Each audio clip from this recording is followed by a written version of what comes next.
Hello, my name is Dean Kottil. Hey, I'm Konrad van Staden. And welcome to the first episode of the As Above, So Below podcast. Well, hang on, Dean. I don't think we can go further. Let's first get a whiskey. Alright, let's do that.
Thank you so much. Thank you for opening your home, and it really is a pleasure to be here. Thank you so much. Well, it's a pleasure to have you here.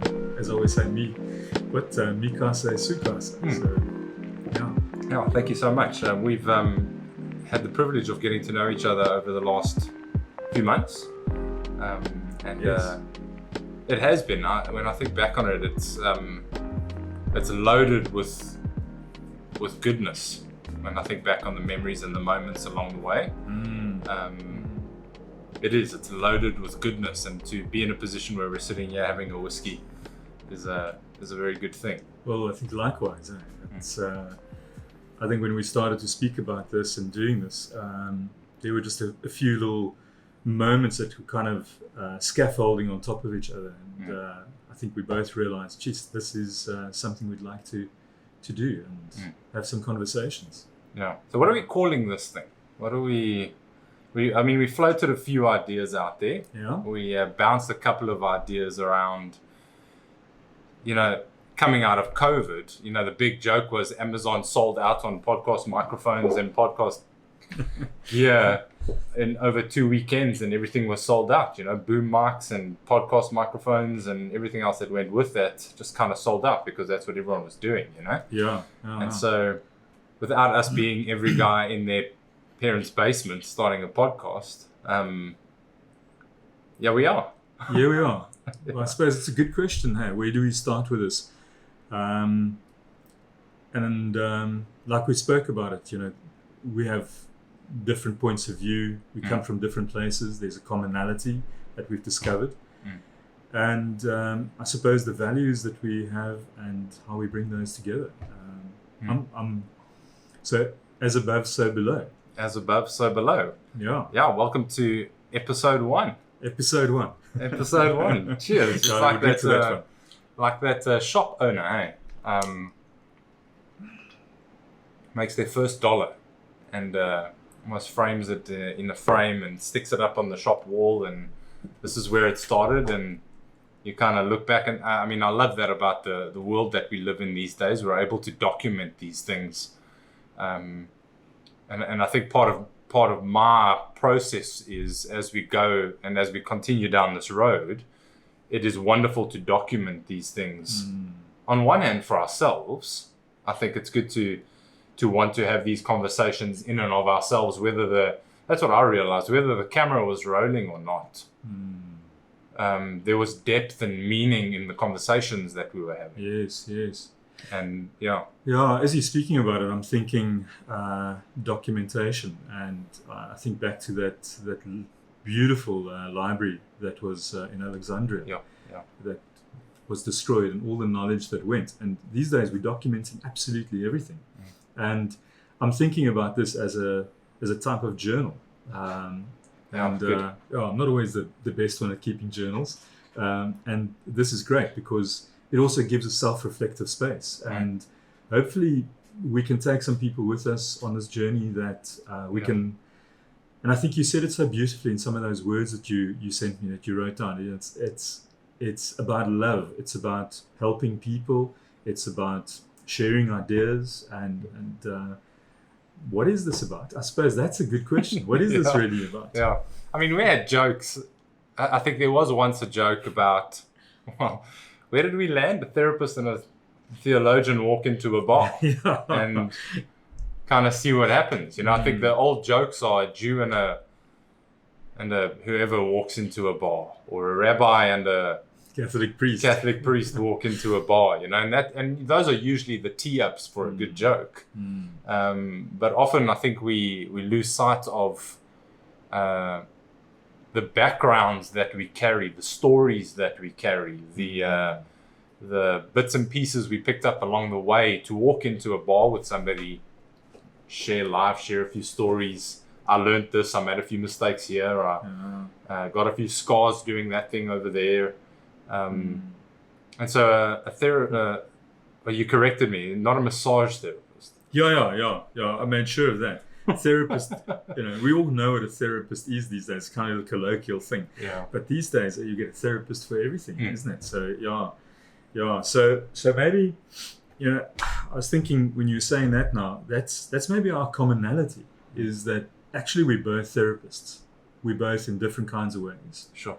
And we also have although also maybe from different points of view or different ways in which we do it, we're both seeking something in ourselves, and we're seeking to help other people find that thing as well. And I just have to say, what I really appreciated in all our conversations about you is that, and I'm sure people can resonate with this, that you unfortunately find, and you find it among everybody, therapists, ministers, everybody, that this directedness that people are given, this is where you should be behaving. And I think so much of therapy these days is going into a very thin, almost a conversion therapy type like process, that this is how you should be and I'm going to prescribe to you. And what I really appreciated about you is that openness, that you kind of hold soul for somebody and hold a mirror up for them to see the soul inside of themselves and ask questions to help people rather than make statements to tell people what it is. Of course we make statements and things, but that's what I really appreciated. Sure. Yeah, man, I appreciate that. I really do. I think the coming from a Christian perspective, the rabbis and the Jewish traditions were loaded with questions. They weren't loaded with answers or slick anecdotes on how you should or shouldn't do certain things, or these kind of tweetable one-liners that are going to magically change your life. Jesus, more than anything, asked people when he got asked a question, he replied with a question. So we are familiar, I think, with teach a man, give a man a fish, he'll eat for a day. Teach him how to fish, he'll eat for a lifetime. Yeah. What we've gotten stuck into today is telling people what to think. We're not teaching people how to think. So we tell people what to think. They might think for the day, but could we teach them how to think? All of a sudden, we lose control of what people start thinking. And when we lose control of what people are thinking, we lose power. And all of a sudden, it isn't a hierarchical thing of let's listen to what this one person has to say, and these are the statements we're going to nail to the walls of our houses. But what happens if there are more questions than there are answers? And I think we can, if we're honest with ourselves, life is loaded with more questions than there are statements, but we convince ourselves that there are these clean, cut and dry, binary, black and white answers. Whereas I don't think so. What does soul mean to you in this process of living life and trying to get to know your own soul, get to know the soul of another person? What does that look like? Yeah, I was thinking how are we going to approach this, and I suppose what's really nice about this, we doing it quite organically, and we're starting with it, and I think the nature in which we're starting this is telling of soul. How we decided to do this is telling of soul. And I think it's useful. Maybe we should, for this first podcast, probably also talk about our histories a little bit, so people have some context from where we come. Because for me, soul is something very specific. As a Jungian analyst, as a psychotherapist in my own tradition, from a psychoanalytic and a Jungian perspective, I look at things in a particular way, and soul has a particular meaning there. But I think, broadly speaking, in the way we're going to talk about it, soul is finding the essence of who you are beyond your ego. It's finding also a way of being. And it's a way of being, really, that's important for me. That interaction between our identities and our deeper, authentic parts and selves. We've got a bit of instinct here that's just come in. Hello. Katinka, Hello, the German Shepherd. Hello, girl. Yeah. It's okay. Hello. Right, so you see what happens. Soul comes in from time to time and meets you. Hello, girl. Yeah, we're just chatting. Join us. Yeah. With being rather than doing stuff. Because that's a slippery slope I've fallen down many times. And I've been so convinced many times, preaching, to use that word loosely, teaching, to use that word loosely, in a church context. I've been in the ministry for many years, studied theology. We teach people how to do stuff. The Sunday sermon is teach people how to do a list of things. But we're human beings. We're not human doings. So without, in our minds, you can very quickly, your identity can be caught up in the things that you do. And those are good things. I mean, when you're at a bar and you're meeting new people, what's the first question we get asked? Hey man, what do you do? Yeah. Because those are the soft, kind of easy ins, Identities, eh? Those are those identities. But I wonder what would happen if we went, tell me who you are. Now, who are you? And then it gets a little bit tricky. So I don't want to answer that question. Now you sound like a therapist. One of my favorite movies is Kung Fu Panda. Loads of beautiful Buddhist teachings in this, all about this panda Po who was raised by a goose. And he has these identity complexes. And right at the end of the final story is the final villain says, hey man, who are you? And he goes, nah, I've been asking myself the same question. Those are, I think that's when if we're fortunate enough to, I love the language that you've used so often, when you go into the depths of yourself, that's when you begin to look in the mirror for yourself. I've always been fascinated the way that you talk about psychotherapy and Jung and everything else that goes with that. It's way above my pay grade. How has that journey been for you the last few years? Yeah. Well, I think for the sake of the audience, I qualified as a psychologist after many years of questing what I should do. Studied law, actually studied a little bit of theology, because I think there was an internal knowingness and drive to connect to something beyond myself, something deeper. And law didn't work out for me at all. I think it's far too different a world from the one I felt I needed to go into. So I went back to university after traveling and all that. So you started with law? I started with law. Okay.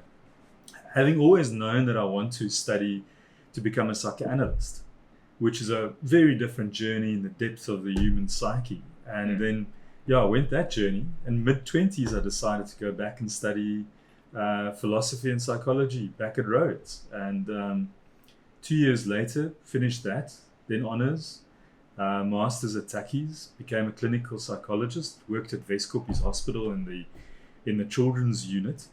But all through that journey, I was in love with the seeking, and the quest to the depths of the human soul and the psyche, and the struggle for each of us to find ourselves, and to sit in a room and be part of that journey and that process, and for lack of a better term, help people in that. But to be in a collaboration. And then, of course, I've always been interested in the other side of the Freudian world, is the Jungian world. And for those that don't know, Carl Jung was a contemporary of Freud that had a fallout with him because he had a different idea to Freud that Freud didn't agree with. And so he actually went into a very psychotic-like process for a number of years, where he developed a way of understanding himself that was eventually developed into a psychology that I think in the world these days really is a quest for a wholeness of the human being and the expression of the totality of what it means to be a human being. Because even though we work on ourselves all the time to become better human beings or to become less pathologized human beings, there's still another side. So he really introduced a relationship with the unconscious that fulfills a deeper sense of meaning and wholeness for us. So, yeah, about 5 years ago, I applied to become a Jungian psychoanalyst. Then there's a school in Cape Town.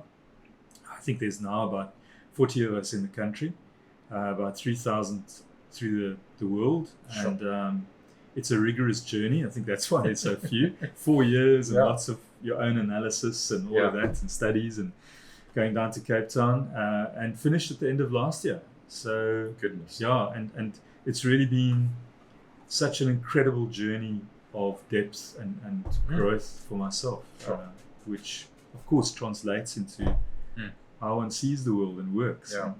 And influences, I'm sure, the way you consider humanity. Like, I think often what we go into on a Christian perspective is we think often in divinity, and when we think about divinity as a God or as creator or as often stuff that's up here, what I think we miss is Jesus' humanity and what it means to be human. So on one hand, Jesus came to show us who God was, but on the other hand, he also came to show us what it means to be human. It's interesting. There is an interesting story in the scriptures where one of Jesus' close friends, Lazarus, dies, and it's the shortest verse in the Bible, which I think most of us have kind of heard somewhere along the lines. Jesus wept. As a theology nerd, I can joke and say in English that's the shortest verse in the Bible, but in the Greek it's actually a different verse. But I think a conversation for another day. So in the English Bible, to be specific, the shortest verse in the Bible is Jesus wept.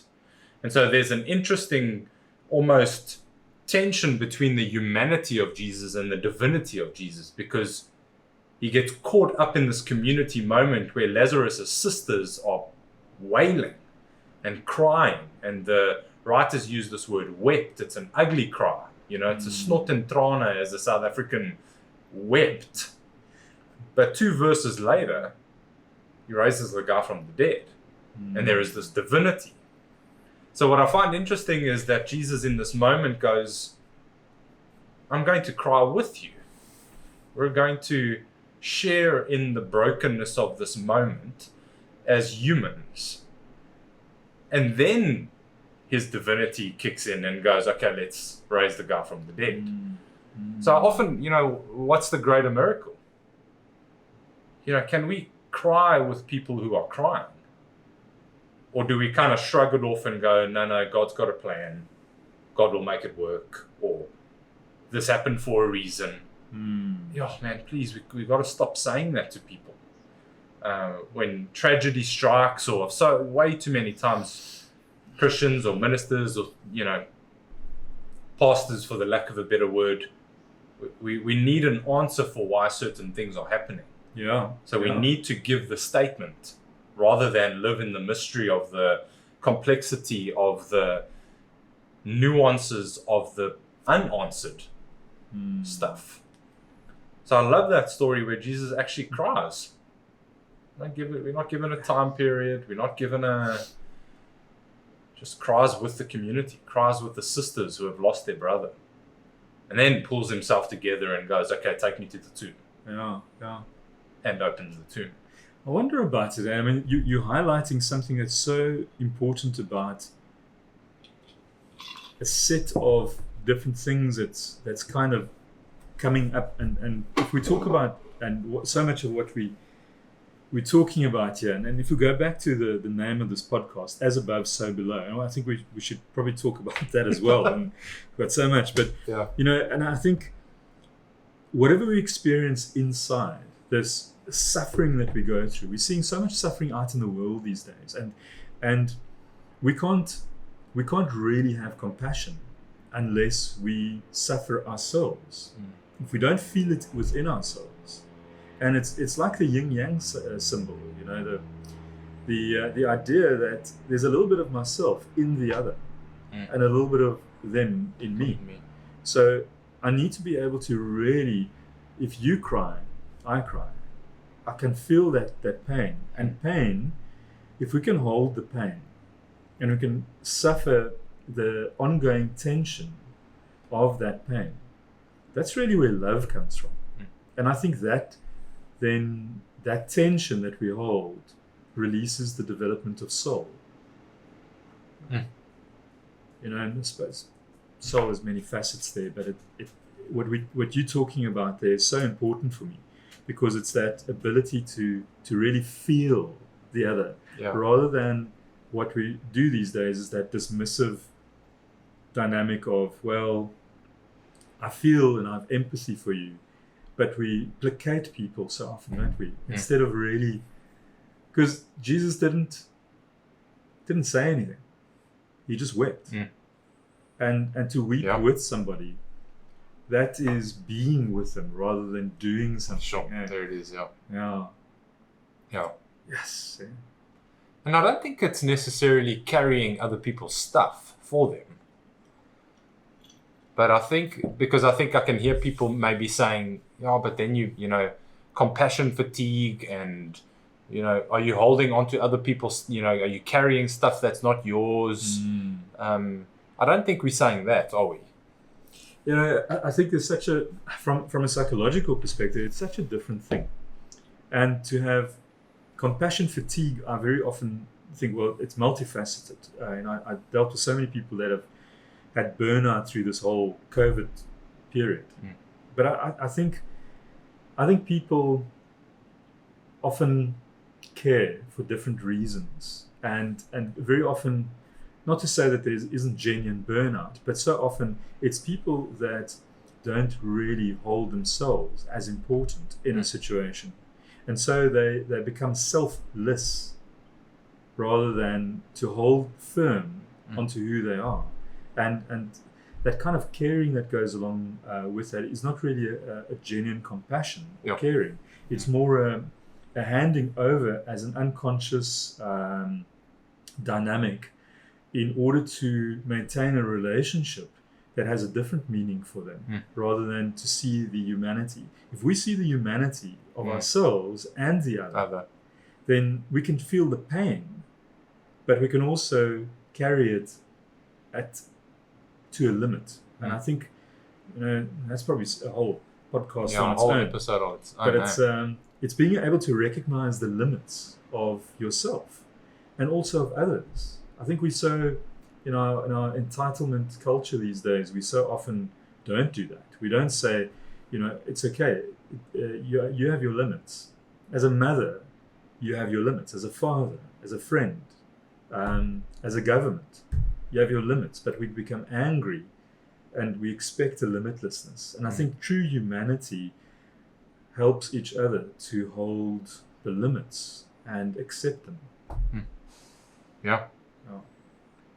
I'm reminded of, Jesus says there's an interesting progression that happens in the scriptures, all the way from Genesis, Exodus, all the way through to Jesus when he starts talking to his disciples. And in the early days in Exodus, there's this moment, they try to figure out what the laws are and how do we kind of figure out how to right wrongs and how to ensure that the community can live together and how they can go about their daily lives. So if you steal one of my sheep, I can take 66 of your sheep because you wronged me, so I'm to make it right. And then if they kill one of our people, we get to kill 7 of their people. And so there are these various laws that begin to take place. Then Moses comes along on the scene and goes, well, an eye for an eye, tooth for a tooth. So you can kind of see this progression already. So now all of a sudden it's 1 for 1. Whereas in the past, well, if they took one of ours, we're going to take like 10 of theirs. That would right the wrong. Then Moses comes along and goes, no, 1 for 1. So if you think about, awareness or evolving consciousness, for the lack of a better word, that's actually a step forward.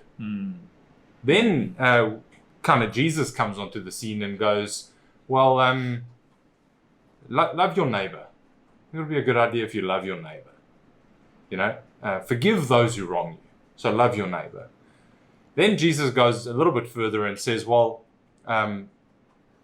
love your enemies. Wait now, what? What is that? What is that? What do you mean? See the humanity in your enemy. I dare you. And all of a sudden, it changes the game. Then there's an interesting scripture that runs parallel to this, is Jesus says, love your neighbor as you love yourself. Now, unfortunately, I think we've probably bumped into way too many people who don't love themselves. At all. Yeah. So how does somebody who doesn't love themselves love another person? Gets a little bit tricky, doesn't it? So it's interesting that Jesus then, when he has this moment when he needs to wash his disciples' feet, and I think there is a little moment here where Jesus notices this, and he says, okay, as I have loved you, love one another. You oaks have no idea what you're doing. So as I have loved you, now love one another. Almost taking it a step further, and I wonder if we flip the first one on its head to touch on what you were saying there. What would happen if we loved ourselves as we love other people? Because sometimes we have a good grip on what it means to love other people. Compassionately, or we, as a chronic people pleaser, I find it quite easy to love other people and make myself selfless, like you're saying. So I'm more than happy to serve other people, more than happy to carry other people's stuff. But when it comes to my own stuff, kind of deal with that at a later stage, So what would happen if I loved myself what would happen if I gave myself the patience and the kindness that I gave other people? And how would that transform my relationship with myself and also transform then the relationships that I have with other people? Because if I could see the humanity in myself, the frail bits of me, and I could sit across from somebody who I might consider my enemy in some strange land, and I could be in a position to love them or be in a relationship with them, jeepers, now we're talking. Now this is transcending kind of surface level. Steve, I'm reminded as you talk about it, I can feel the progression of certain dynamics here, and I wonder about coming back to that idea that it's painful. It's painful to love. Love is not something which we do only because it's a feeling, something deeper in us, and there's a deeper calling to suffering. It's a deeper calling to community and what that means. And I'm just reminded of the way you say that in terms of the actual suffering to love. And I mean, we go through a world where there's a lot of divorce, and I don't mean matrimonial divorce, that too. And I've got no particular feeling about that. There's necessary reasons and all of that, but I think there's a divorce happening everywhere in the world at the moment, between countries, between groups of people, families, And I sometimes wonder about that, exactly that, the idea to see the humanity and to then suffer the relationship and how difficult it is. It's a really difficult thing in our society these days, to hold on, hold fast, don't give up. And I think it goes back to where you started, is being, could we see people beyond the labels? Could we be friends with people beyond their title? Like you were saying, it's easy to give myself identity based on the things that I do. Yeah, Dean. So we had a bit of a top up quickly. And I think with this weather that we're having at the moment, the humidity, all of that makes one really feel like you're in hell at the moment. Sure. Episode 1 and we're talking about hell already. Yeah, geez, we're going deep here, man. Yeah. But I suppose, we talk about humanity and how to see humanity. And I'm reminded of the story. Happened some years ago. And for me, it's a very tragic story. There was, a few years ago, a lady, surnamed Sparrow, I think it was in Durban, where she made some derogatory comments about people swimming. It was black people. She was a white woman. Black people swimming on the beach. And of course, that lit up on media, and et cetera, et cetera. I think she put it on social media. And probably, as we said, it's a crime to say certain things in our country, and rightfully so. It's very extremely hurtful and derogatory comments that she made. And she got into trouble for it. And not to politicize everything in a sense, because I don't want to go there. And I certainly think that it's good to have laws to protect people. But what she did was she made a comment that was extremely hurtful to a group of people.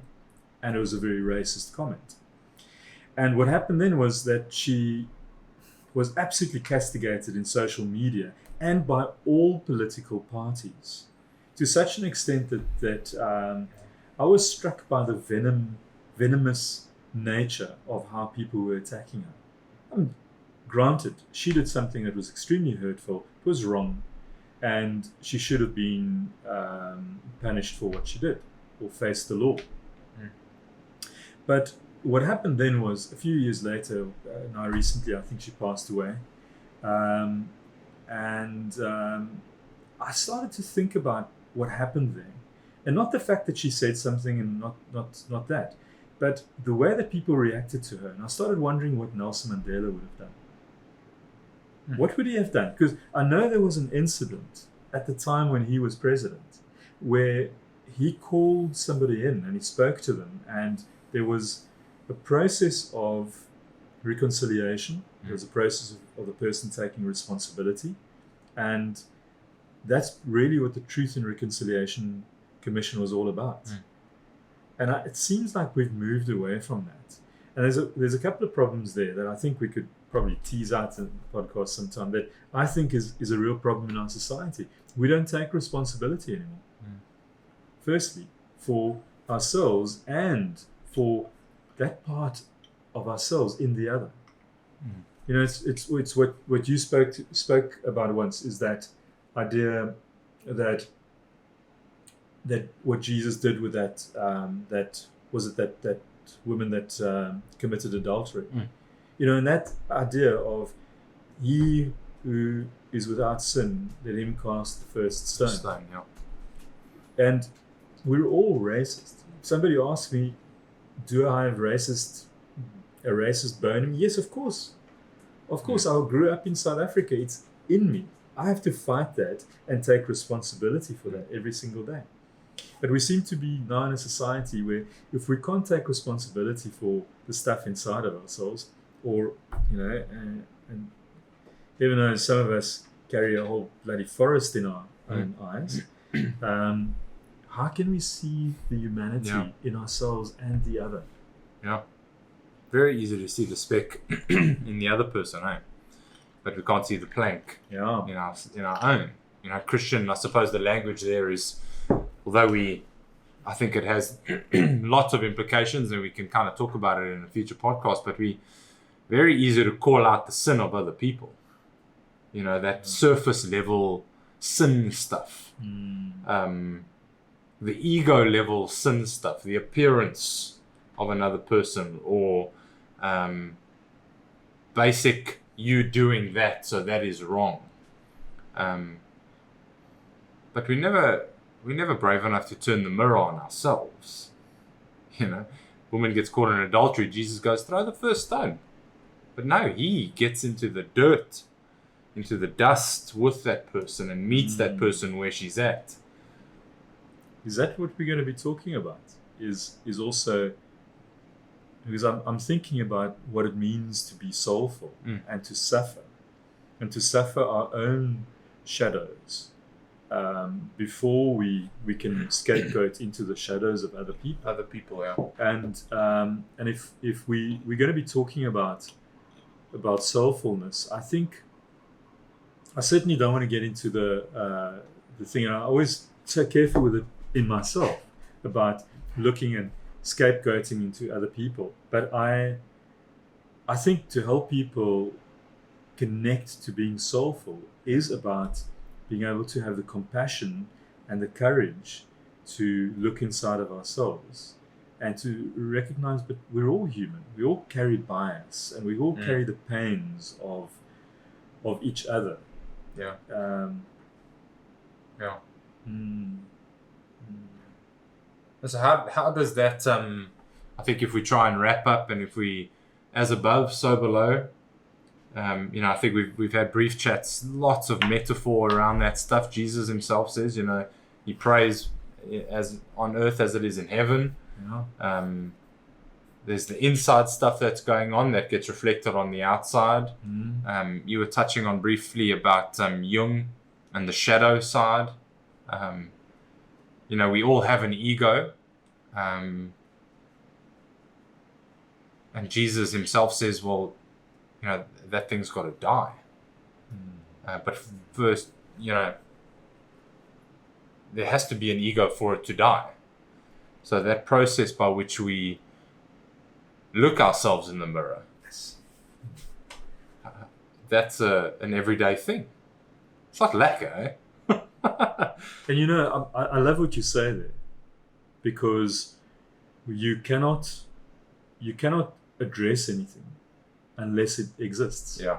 You cannot make a choice of parts of yourself unless you've felt it and discovered it inside of yourself. Yeah. So, how do I rectify the wrongs of a society, as an example, unless I can recognize the soul inside of myself that carries those things, negative parts. So I think it's about how one approaches people in a compassionate way, and to do what we did. I'm always reminded of the absolute humility with which Desmond Tutu sat at the head of the Truth and Reconciliation Committee or Commission. And I think the absolute compassion that he felt for people, but both ways. Yeah. And I think there's such a cathartic reconciliation, not only, and this is the above as so below part for me, not only between people, but inside of yourself. There's a relief. Suddenly I can accept parts of myself, and I can commune with other people on the outside. That's wonderful. Yeah, that's a big thing for people. They can't accept the things within themselves. So then it's even harder to try and have those kinds of moments with other people. Yeah. That's a large part of the yes, episode 1 we've spoken about hell, and now we're going into LGBTQ stuff. That's a large part of it. Yeah, just accepting yourself, your true self. That's a whole other thing. So let me ask you the question then of this podcast, right? We're going to be smashing down some fences here, and we're going to get into some interesting territory. But I think if I think about where you and I started,